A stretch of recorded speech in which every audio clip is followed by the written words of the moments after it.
lot of moves have happened in the market already this week, but I just want to go to the charts and show you what actually happened, what analysis actually played out nicely. I'm going to post on my YouTube video because I did the pre-market analysis as well, and what potential setup I'm looking for on GBP JPY, on the Nasdaq and the S&P 500. So let's get to the charts. And we have GBP JPY. We could see the break and retest setup that occurred here. I called that to a T, right? We closed above it twice on the 4 hour time frame, and we pushed up.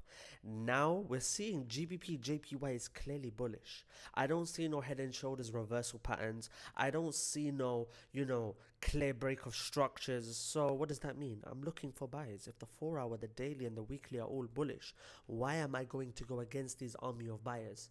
I'm not going to go for sells. Of course not. I'm only going to look for buys. Now here we saw a break and retest of resistance.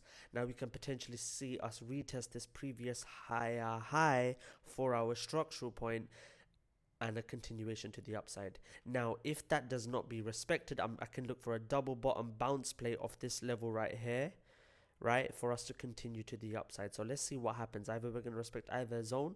If we don't and we just break through, I will wait. Very simple. Now with the S&P 500, we can clearly see it's bullish. What I want is price to come back above that zone, right, this resistance level, and maintain above it for buys. Or if price can break below this support and retest this level, we can look for short-term buys back into 6604.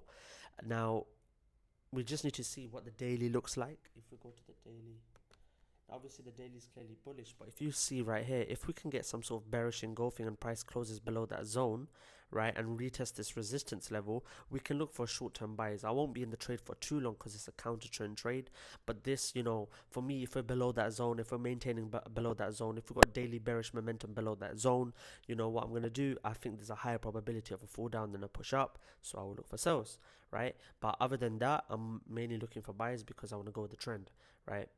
And also, if we go below that zone as well, you would see a break of structure on the 4 hour time frame, right? So the 4 hours gone bearish. Now, usually when the daily and weekly are bullish, you don't really want to be looking for sells.